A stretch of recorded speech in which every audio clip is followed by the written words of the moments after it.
Mr. President, it's my hope that soon the Senate might be able to vote on a bipartisan agreement to keep the government open and funded through February 18th. And I know both parties are working on that agreement right now.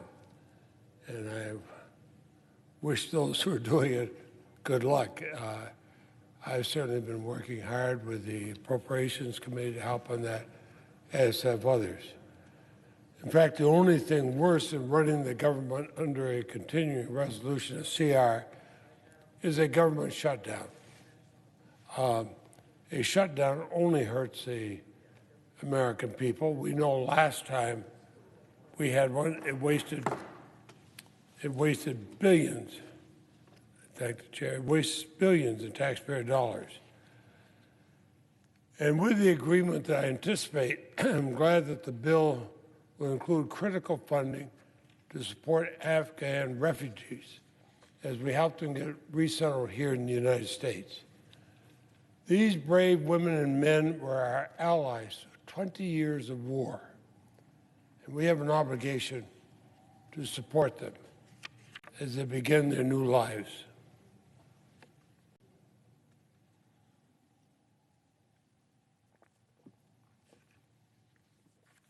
But, Mr. President, I'm not giving this speech as some kind of a victory lap. We're 2 months into the fiscal year, and we appear no closer to getting an agreement on full-year appropriation bills. Now, if we vote on this, which I hope we will soon, we're buying time to complete these negotiations. And we have to complete these negotiations. It's not a matter of whether we should, we have to. But in order to complete these negotiations, we have to begin them. We have to have both sides represented at the table. Now, my Republican colleagues to this day have not come to the table. I've been talking to many of them, and I'm hoping they will, because the American people deserve better than that from their elected officials. They expect to see both Democrats and Republicans sitting down negotiating this. No matter how we vote in the end, that we're working on coming to something that will be voted on. You know, on October 18, nearly a month and a half ago, Senate Democrats released a comprehensive offer in an effort to jumpstart these negotiations. We wanted to let all senators, both parties, but especially our Republican colleagues and the Republican and the American people, know our values. Since then, it's been very, very quiet. We haven't heard any response. So let me tell you about our offer. I believe the offer was fair. I talked with senators across the political spectrum. What we did, we provided a 5% increase for defense programs compared to last fiscal year and a 13% increase for all other programs. I took that 5% because it's exactly the amount passed by a 25-to-1 vote by the Senate Armed Services Committee. It's certainly significantly higher than the 1.7% increase for defense proposed by the Biden administration. And the amount is lower than the 16% the administration proposed for non-defense programs, even though I would like that 16%, but it's called compromise. We took from one, we gave from the other. It's compromise. It's how you get things done. Nobody gets every single thing they want, even if you're chairman of the Senate Appropriations Committee. Now, as I mentioned earlier, the 5% wasn't something I picked out of thin air. It was the exact amount contained in the fiscal year 2022 National Defense Authorization Act, NDAA. It was before the Senate this week, and again, reported from the Senate Armed Services Committee, 23, I think it was 24 to 1, but it was overwhelming. And work on that bill is stalled due to Republican obstructionism over a series of amendments. Now, to be clear, though, none of the amendments Republicans are fighting for on the NDAA would increase total spending in the bill. That's because the 5% increase has bipartisan, bicameral support. Republicans and Democrats, both in the House and the Senate, that's the percentage they agreed to.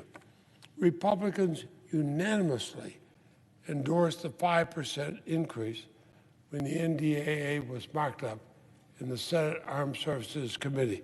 And the 5% increase passed overwhelmingly in the House when it considered the NDAA over 2 months ago. Mr. President, I've been here for 47 years. This is as close to consensus as we can get. Unanimous and near unanimous votes.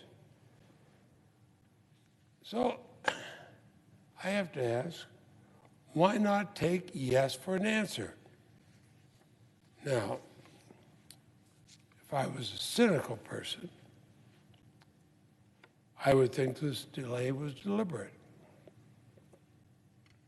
If I was a cynical person, I would think this delay was meant to drive us into a full-year continuing resolution. And if I was a cynical person, I'd think that because some in the Republican Party have even expressed this desire out loud.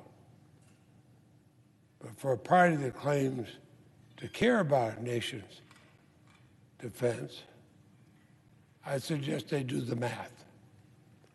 A full-year CR would not only reduce defense spending instead of increasing it, as my bill does, it reduce it by $37 billion compared with the level set forth in the NDAA that they voted for unanimously. It actually would cut defense spending below last year's level. So stop the hyperbole.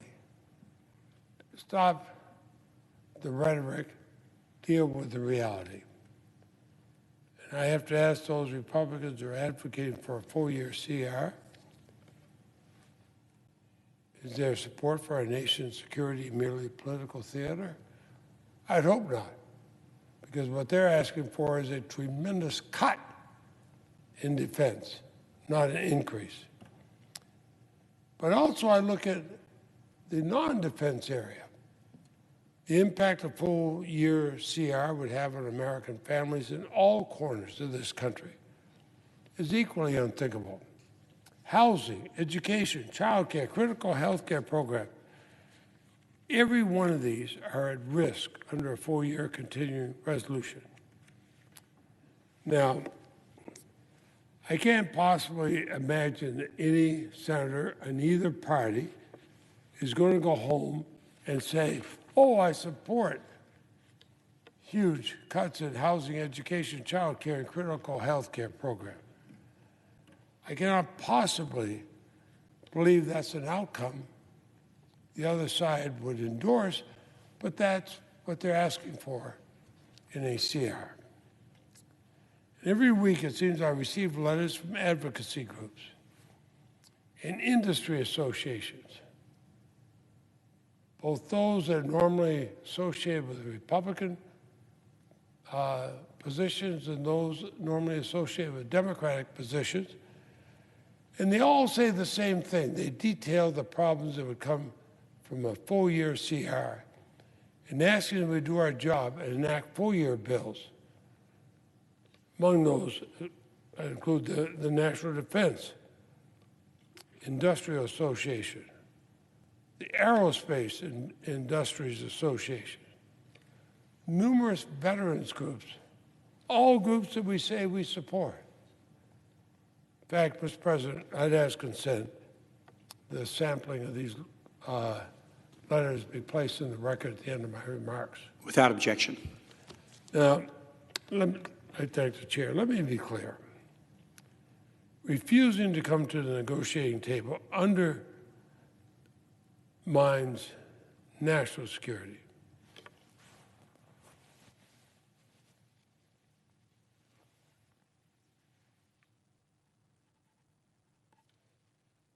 It inhibits our ability to invest in American families. It impedes our capability to respond to the coronavirus and what we now see as emerging variants, which, Mr. President, I'm sure you hear in your state, I hear in my state. I guarantee you the other 48 states, every senator is hearing about that concern. But also there's 100 of us. We're elected to represent the whole country, 325 million Americans. We're elected to do our job. If we don't do it, it's irresponsible. It's the reason we're here today, kicking the can down the road another 2 months. Let's stand up and vote yes or no on these issues. We have a job to do. The bill we'll soon vote on, which I expect will be coming over soon from the House, gives us roughly 2 months to do it. And that's plenty of time. But I'd ask the Republican leadership to step up and engage. And I hope they'll do it in the next few weeks. I'm prepared any day, any weekend, in the evening, any morning, whenever, if we can do this. Otherwise, we're going to be back here on February 18th. The American people, no matter what party they belong to, are going to say, what are you folks doing? Where is this legislation? So when the bill comes over, I urge my colleagues to vote aye on the bill. But I urge my Republican colleagues to work with me and with the House to ensure that we do not have to pass another one in February. I have talked with members of the Republican Party and the Democratic Party. They'll tell me privately they're willing to work. They want to work. They want to get it done. I appreciate that. But now's the time to step up and do it. I think we can. I hope we will. And, Mr. President, I yield the floor and suggest the absence of a quorum. The clerk will call the roll. Ms. Baldwin.